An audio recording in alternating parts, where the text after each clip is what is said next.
Good morning दोस्तों आज हम प्रेजेंट सिंपल टेंस के बारे में अध्ययन करेंगे। सबसे पहले हम प्रेजेंट सिंपल टेंस की पहचान देखते हैं। हिंदी वाक्य के अंत में ता है, ती है, ते है आदि लगा हुआ होता है तो वह सेंटेंस प्रेजेंट सिंपल टेंस का होगा।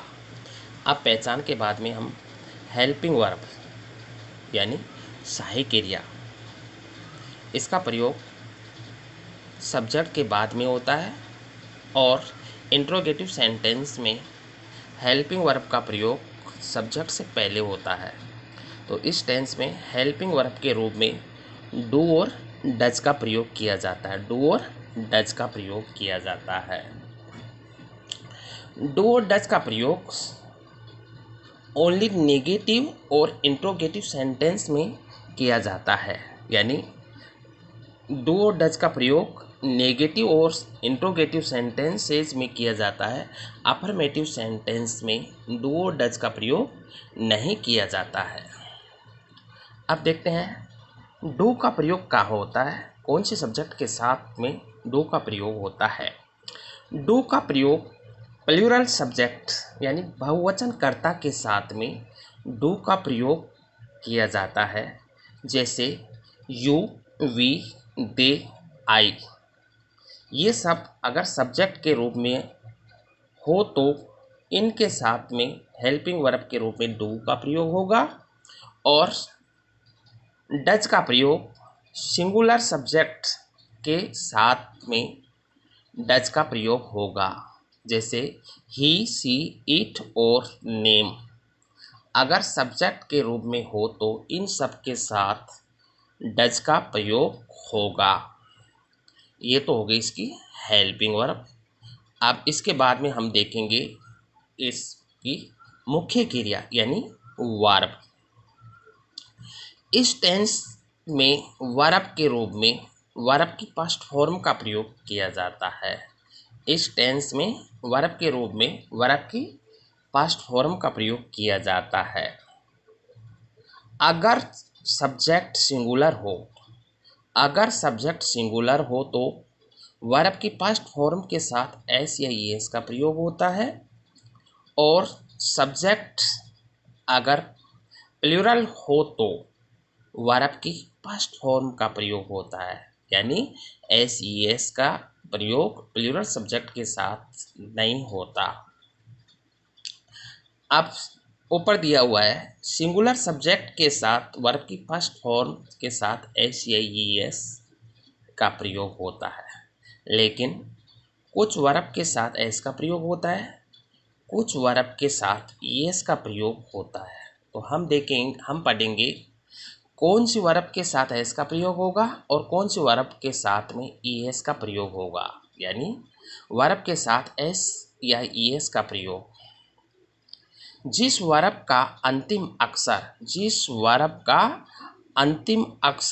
ओ, X, S H, C H, double S हो तो उस वर्ब के साथ ईएस का प्रयोग होगा और जिन वर्ब का अंतिम अक्षर O, X, S H, C H, double S नहीं है उन वर्ब के साथ एस का प्रयोग होगा।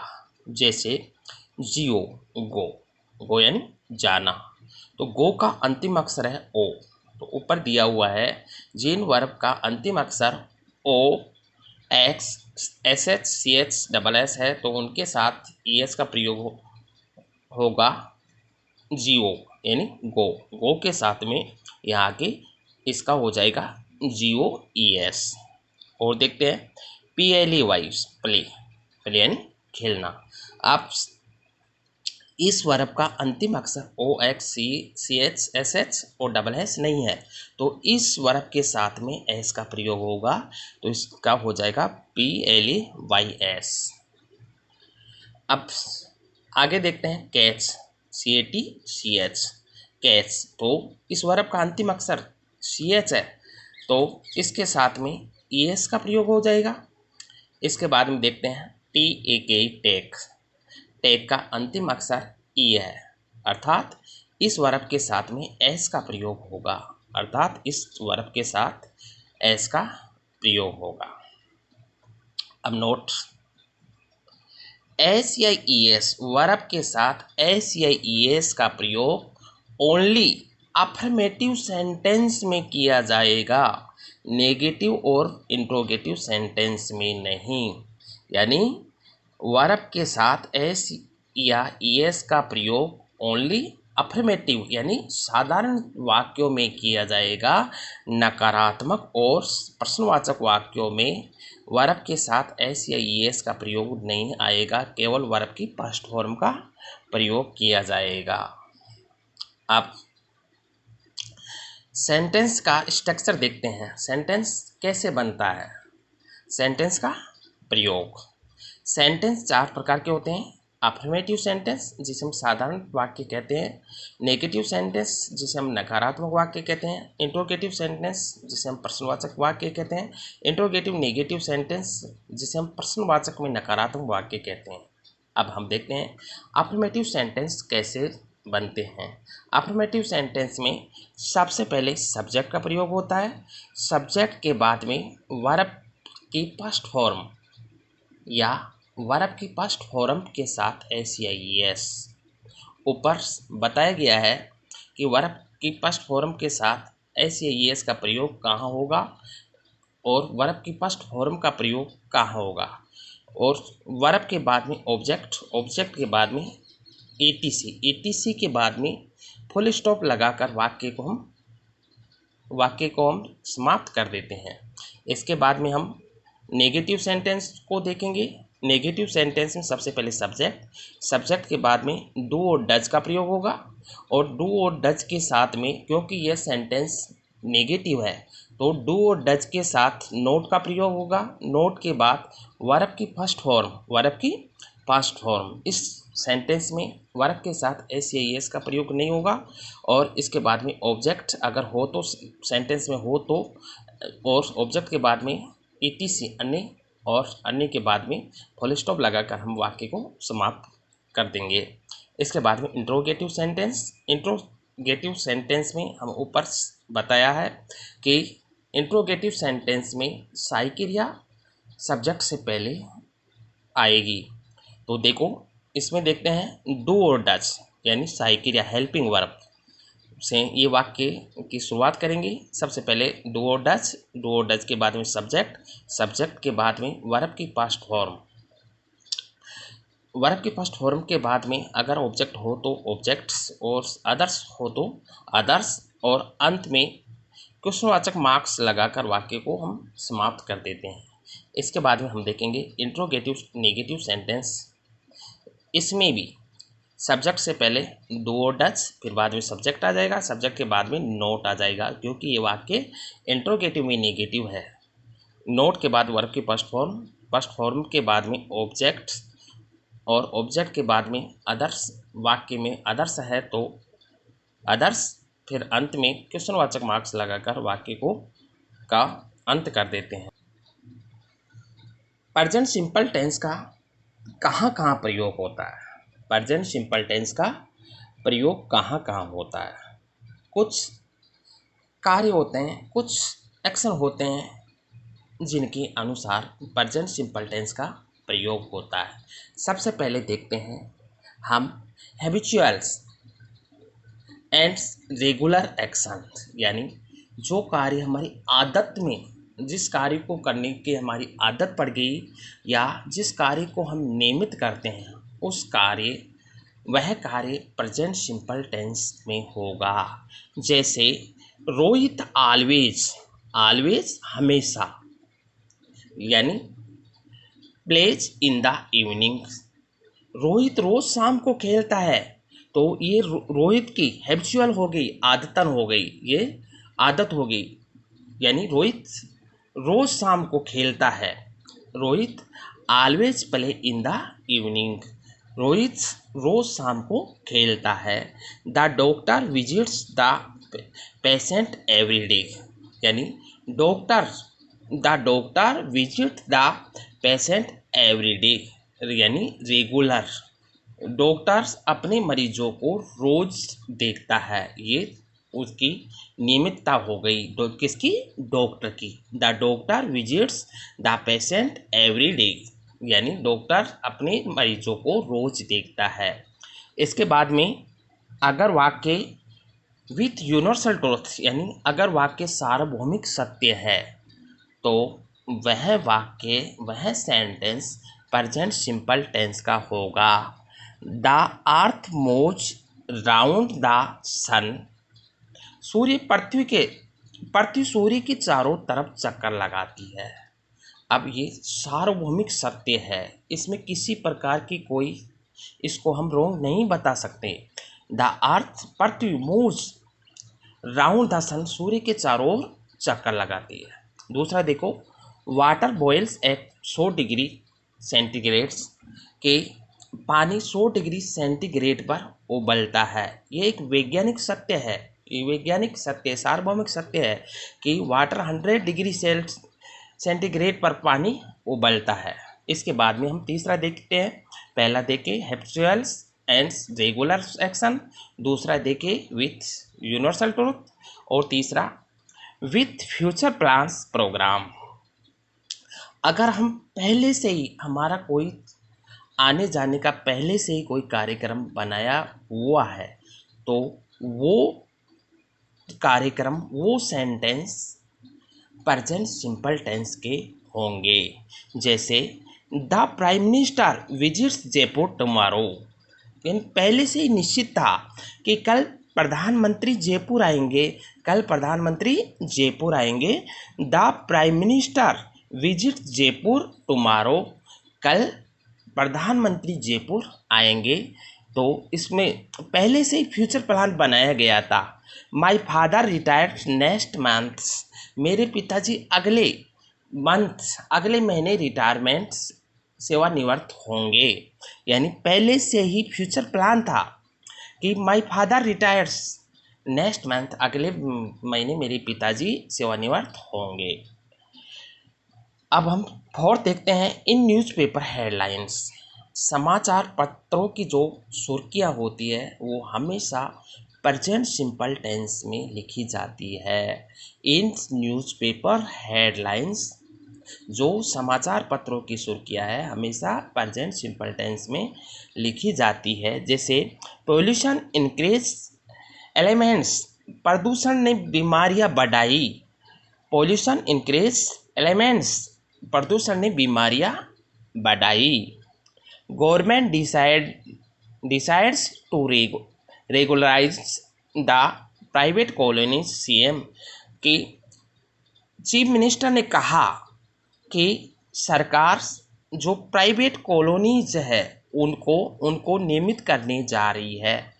यानी समाचार पत्रों की सुर्खियाँ हमेशा प्रेजेंट सिंपल टेंस में लिखी जाती है। इसके बाद में हम पांचवा, विथ साइंटिफिक्स और अदर प्रिंसिपल, वैज्ञानिक व अन्य सिद्धांत भी प्रेजेंट सिंपल टेंस में ही आते हैं। जैसे water contain hydrogen and oxygen, यानी पानी में हाइड्रोजन और ऑक्सीजन दोनों होते हैं। जल में हाइड्रोजन और ऑक्सीजन होते हैं। दूसरा, ए स्क्वायर हैज 4 साइड्स, कि वर्ग के चारों ओर 4 भुजाएं होती है। ये अदर्स प्रिंसिपल अन्य सिद्धांत है। और फिफ्थ के बाद में 6 देखते हैं, इन रनिंग कमेंट्रीज, यानी आंखों देखा हाल सुनाने के लिए भी प्रेजेंट सिंपल टेंस का प्रयोग होता है। एंड विथ कोटेशन, कोई भी कोटेशन हो, होनेस्टी इज बेस्ट पॉलिसी, कोई भी कोटेशन हो वो हमेशा प्रेजेंट सिंपल टेंस में लिखा जाता है। अब हम देखते हैं प्रेजेंट सिंपल टेंस की एडवर्ब, यानी प्रेजेंट सिंपल टेंस की मुख्य पहचान क्या है। एडवर्ब, इंग्लिश में इस टेंस की पहचान, एडवर्ब का मतलब इंग्लिश में इस टेंस की पहचान। अगर इंग्लिश के किसी भी वाक्य में इनमें से कोई भी एडवर्ब आ जाए तो वह प्रेजेंट सिंपल टेंस का सेंटेंस होगा। कौन कौन सी एडवर्ब है? एडवर्ब देखेंगे, always, often, usually, generally, seldom, never, regularly, daily, every day, every night, every month, on Sunday, Monday, each day, night, month, year. ये सब प्रेजेंट सिंपल टेंस की adverb है। अगर इन एडवर्ब में से कोई भी एडवर्ब इंग्लिश के कोई भी सेंटेंस में आ जाए तो समझना ये सेंटेंस प्रेजेंट सिंपल टेंस का है। अब हम देखेंगे कुछ sentence. He always dash dash the truth speak. अब इसमें ऑलवेज एडवर्ब है जो एडवर्ब्स के रूप में दर्शाया गया है। ये एडवर्ब प्रेजेंट सिंपल टेंस की है। तो इससे हमें पता चल गया ये सेंटेंस कौन से टेंस का है, प्रेजेंट सिंपल टेंस का। तो अब हम इसमें स्पीक को भरेंगे। अब हम किसको भरेंगे? इसमें इस ब्लैंक जगह पर हम स्पीक को भरेंगे। स्पीक को वर्ब के रूप में भरेंगे और वर्ब हमेशा सब्जेक्ट को देखकर प्रेजेंट सिंपल टेंस में सब्जेक्ट के अनुसार वर्ब का प्रयोग किया जाएगा। तो इसमें आ जाएगा SPEAKS,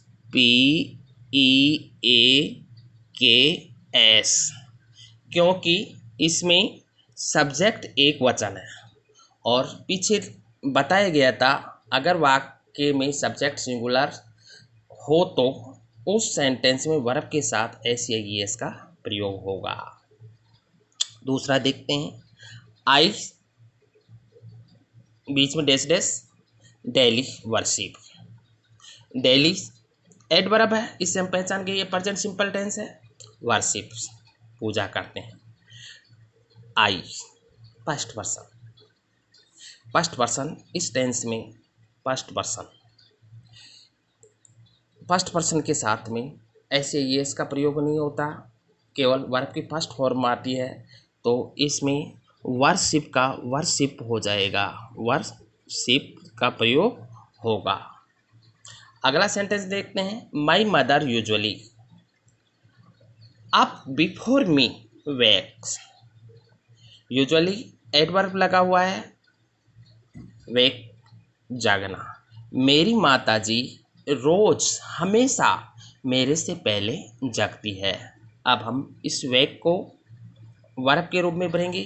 तो हम इसके लिए सबसे पहले सब्जेक्ट को देखते हैं, माई मदर यानी थर्ड पर्सन है। थर्ड पर्सन यानी सिंगुलर सेंटेंस है, सिंगुलर सब्जेक्ट है। तो वेक का WAKES हो जाएगा, क्योंकि इस वर्ब का अंतिम अक्षर OX SHCH नहीं है। तो इसके साथ में ओनली S का प्रयोग होगा। अब अगला सेंटेंस देखते हैं, bird fly in the sky. ये सार्वभौमिक सत्य है, यूनिवर्सल ट्रूथ है। बर्ड कहाँ उड़ते हैं? स्काई, आकाश में उड़ते हैं, इसलिए birds fly in the sky, पक्षी आकाश में उड़ते हैं।